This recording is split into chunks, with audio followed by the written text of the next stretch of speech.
العلم هو النور الهادي والمفتاح لكل الخير من يريد الله به خيرا. بسم الله الرحمن الرحیم. السلام علیکم ورحمۃ اللہ وبرکاتہ. عزیز طلبہ کرام، اس وقت ہم سورہ تغابن کا آغاز کرنے جا رہے ہیں.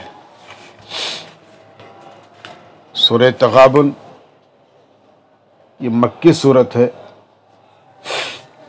سوائے یا ایھا الذین آمنوا ان من ازواجکم اولادکم فتنہ کے. یہ آیت مدینہ میں عوف بن مالک کے بارے میں نازل ہوئی. یہ آیت مدینہ میں عوف بن مالک کے بارے میں نازل ہوئی، اور اللہ تعالیٰ کا یہ فرمان لہ الملک ولہ الحمد، دونوں جگہ پر جار مجرور کو حصر کے لیے مقدم کیا گیا، اس لیے کہ حقیقی ملک اور حقیقی حمد اللہ ہی کی ہے، گرچہ مجازی طور پر دوسروں کو بھی حمد کی جاتی ہے. اور وہ علی کل شیء قدیر، یا یہ ما قبل کے دلیل کے طور پر ہے. اس کے بعد پھر سوال یہ ہوتا ہے کہ یہدوننا کی ضمیر بشر کی طرف راجع ہے، ابشر یہدوننا، حالانکہ مرجع مفرد ہے اور ضمیر جمع ہے. مرجع مفرد ہے اور ضمیر جمع ہے. تو علامہ جلالین صاحب جلالین رحمۃ اللہ علیہ اور شارحین جلالین جواب دیتے ہیں کہ بشر سے جن سے بشر مراد ہے، لہذا بشر میں جمعیت کے معنی موجود ہیں، جس کی وجہ سے اب کوئی اشکال نہیں رہا. قرآن کریم کی آیت فآمنوا باللہ ورسولہ، یہ مکہ کے کافروں سے خطاب ہے، اور فا جواب شرط پر واقع ہے، اور شرط محذوف ہے، یعنی اذا کان الامر کذلک فآمنوا.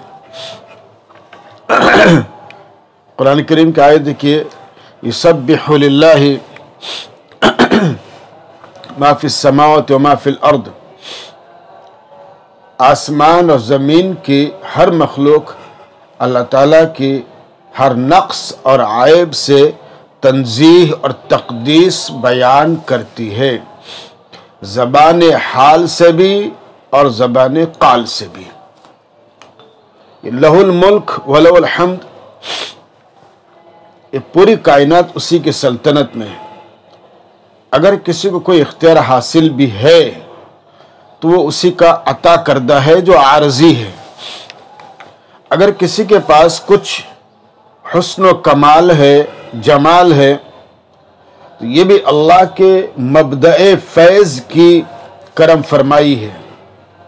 اللہ جب چاہے سلب کر لے سکتا ہے اور جب چاہے عنایت کر سکتا ہے، اس لیے اصل تعریف کا مستحق بھی اللہ ہی ٹھہرا. اس کے بعد آیت ہے بچوں، هو الذی خلقکم فمنکم کافر ومنکم مؤمن. انسان کے لیے خیر، شر، نیکی، بدی، کفر و ایمان کے راستوں کے وضاحت کے بعد اللہ تعالیٰ نے انسان کو ارادہ و اختیار کی جو آزادی بخشی ہے، اس کے روح سے کسی نے کفر کا اور کسی نے ایمان کا راستہ اپنایا. اس نے کسی پر جبر نہیں کیا.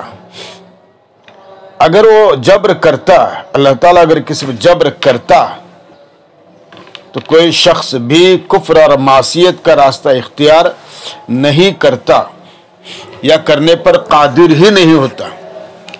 لیکن اس طرح انسان کی آزمائش ممکن نہیں تھی، جبکہ اللہ تعالیٰ کی مشیت انسان کو آزمانا ہے. الذی خلق الموت والحیات لیبلوکم ایکم احسن عملا. تو جس طرح کافر کا خالق اللہ ہے، کفر کا خالق بھی اللہ ہے، لیکن یہ کفر اس کافر کا عمل و کسب ہے جس نے اسے اپنے ارادے سے اختیار کیا۔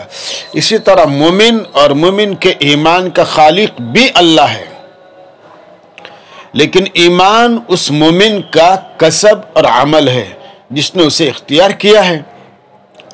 اس کسب و عمل پر دونوں کو ان کے اعمال کے مطابق جزا بھی ملیں گی، سزا بھی ملیں گی، کیونکہ وہ سب اعمال کو اللہ تعالیٰ دیکھ رہے ہیں۔ قرآن کریم نے انسانوں کو دو گروہ میں تقسیم کیا،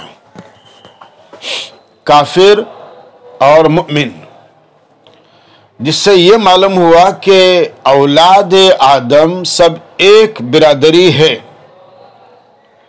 اور دنیا کے پورے انسان اس برادری کے افراد ہیں۔ اس برادری کو دو گروہ میں تقسیم کرنے والی چیز صرف کفر ہے۔ جو شخص کافر ہو گیا اس نے انسانی برادری کا رشتہ توڑ دیا۔ اسی طرح پوری دنیا میں انسانوں میں گروہ بندی صرف ایمان و کفر کی بنا پر ہی ہو سکتی ہے۔ رنگ، زبان، نسب، خاندان، وطن، ملک، کوئی چیز ایسے نہیں ان میں سے کہ جو انسانی برادری کو مختلف گروہ میں بانٹ دے۔ ایک باپ کی اولاد اگر مختلف شہروں اور علاقوں میں بسنے لگے یا مختلف زبانیں بولنے لگے یا ان کے رنگ میں تفاوت ہو تو الگ الگ گروہ نہیں ہو جاتے ہیں۔ اختلاف رنگ، اختلاف زبان، اختلاف ملک، ان تمام کے باوجود سب آپس میں بھائی ہی ہوتے ہیں۔ کوئی سمجھدار انسان ان کو مختلف گروہ قرار نہیں دے سکتا۔ لیکن ایک مرتبہ پانی کے معاملے میں ایک انصاری اور مہاجر کے درمیان کوئی جھگڑا ہو گیا۔ نوبت بچوں زبانی تکرار سے بڑھ کر ہاتھا پائی تک پہنچ گئی۔ انصاری نے انصار کو اور مہاجر نے مہاجرین کو مدد کے لیے پکارا۔ اب دونوں طرف سے لوگ جمع ہو گئے، مسلمانوں میں فتنہ برپا ہونے کا خطرہ پیدا ہو گیا، اور جب آپ صلی اللہ علیہ وسلم کو اس کی اطلاع ہوئی تو آپ موقع پر فوراً تشریف لے گئے اور سخت ناراضگی کے ساتھ آپ نے فرمایا کہ ما بال دعوی الجاہلیہ، یہ جاہلیت کا نعرہ کیسا؟ پھر آپ نے فرمایا دعوها فإنها منتنۃ، اس نعرے کو چھوڑو، یہ بدبودار نعرہ ہے۔ اس اعتبار سے اللہ کے نبی صلی اللہ علیہ وسلم نے لوگوں کی گروہ بندی کو ختم کیا، انتشار کو ختم کیا اور بھائی بھائی بن کر رہنے اور جینے کا سلیقہ سکھایا۔ قرآن کریم کی آیت ہے وَصَوَّرَكُمْ فَأَحْسَنَ صُوَرَكُمْ، کہ اس نے تمہاری صورتیں بنائی، شکلیں بنائی اور بہترین صورتیں بنائی، اس لیے کہ اللہ برحال خالق کائنات ہے، اور خالق کائنات اپنی طاقت اور قوت اور قدرت کے اعتبار سے بناتے، اس لیے اللہ کا نام ایک مصور بھی ہے۔ تو غور کرو تو کائنات میں کتنی اجناس مختلفہ ہیں اور ہر جنس میں کتنی انواع مختلفہ، کسی کی شکل و صورت کسی سے ملتی نہیں۔ ایک انسان ہی کو لیجئے کہ انسانی چہرہ جو 6-7 مربع اینٹ سے زیادہ کا نہیں ہے، اور وہ انسانوں کا ایک ہی قسم کا چہرہ ہونے کے باوجود ایک صورت کی بالکلیہ دوسرے سے نہیں ملتی کہ پہچاننا دشوار ہو جائے۔ ہر ایک کا چہرہ الگ ہے، ہر ایک کی رنگت الگ ہے۔ فتبارک اللہ احسن الخالقین، اللہ کے ذات ہی ہے جو قدرت کے مالک ہے، اور ہر انسان کو اس کے اپنی شباہت کے اعتبار سے بہترین شکل و صورت دینے پر اللہ قدرت رکھتا ہے۔ پھر آگے اللہ تعالیٰ فرماتے ہیں یوم یجمعکم لیوم الجمع ذالک یوم التغابن، قیامت کو یوم الجمع اس لیے کہا گیا ہے کہ اس دن اولین و آخرین ایک ہی میدان میں جمع کیے جائیں گے۔ اور اس دن کو یوم التغابن، خسارے کا یا ہار جیت کا دن اس لیے کہا گیا کہ اس دن ایک گروہ نقصان اور ایک گروہ فائدے میں رہے گا. ایک گروہ جیت جائیں گا اور دوسرا گروہ ہار جائیں گا. اہل حق اہل باطل پر، اہل ایمان اہل کفر پر، اور اہل طاعت اہل معصیت پر سبقت لے جائیں گے. اور سب سے بڑی جیت اہل ایمان کو حاصل ہوگی کہ وہ جنت میں داخل ہو جائیں گے اور وہاں ان گھروں کے بھی مالک بن جائیں گے جو جہنمیوں کے لیے تھے. اگر وہ ایمان لاتے، سب سے بڑی ہار جہنمی کی ہوگی کہ ان کے لیے جنت میں جو نعمتیں رکھی گئی تھی، اگر وہ ایمان لاتے تو یہ ان سے محروم کیے جائیں گے. اور جنتی بھی اپنا بائے نقصان محسوس کریں گے کہ اگر وہ دنیا میں اور زیادہ نیک عمل کرتے تو ان کی نعمتوں میں مزید اور اضافہ ہوتا. یہ جنت کا حال. لیکن وہاں پر کچھ مفلس بھی ہوں گے. صحیح مسلم اور ترمذی وغیرہ میں حضرت ابو ہریرہ رضی اللہ تعالیٰ عنہ سے روایت ہے کہ رسول اکرم صلی اللہ علیہ وسلم نے صحابہ سے سوال کیا کہ تم جانتے ہو کہ مفلس کون ہے؟ من المفلس فیکم. تو صحابہ نے عرض کیا کہ جس شخص کے پاس مال و متاع نہ ہو اس کو مفلس سمجھتے ہیں. آپ نے فرمایا نہیں، میری امت کا مفلس وہ شخص ہے جو قیامت میں اپنے اعمال صالحہ، نماز، روزہ، زکوٰۃ، فلاں لے کر آئے گا، مگر اس کا حال یہ ہوگا کہ دنیا میں کسی کو گالی دی ہوگی، کسی پر بہتان لگایا ہوگا، کسی کو مارا یا قتل کیا ہوگا، کسی کا مال غصب کیا ہوگا. تو یہ سب جمع ہوں گے اور اپنے حقوق کا مطالبہ کریں گے. کوئی اس کی نماز لے جائیں گا، کوئی روزہ لے جائیں گا، تو کوئی زکوٰۃ اور کوئی دوسرے حسنات لے جائیں گا. جب اس کی تمام نیکیاں ختم ہو جائیں گی تو مظلوموں کے گناہ اس ظالم پر ڈال دیے جائیں گے اور ان کا بدلہ چکا دیا جائے گا. اس کا انجام یہ ہوگا کہ اس کو جہنم میں ڈال دیا جائے گا. تو بچوں، یہ ہے سب سے بڑا مفلس. اللہ میرے آپ کی پوری امت اسلامیہ کہ اللہ تعالیٰ حفاظت فرمائے. اس کے بعد پھر قرآن کریم کی آیت ہے ما اصاب من مصیبت الا باذن اللہ.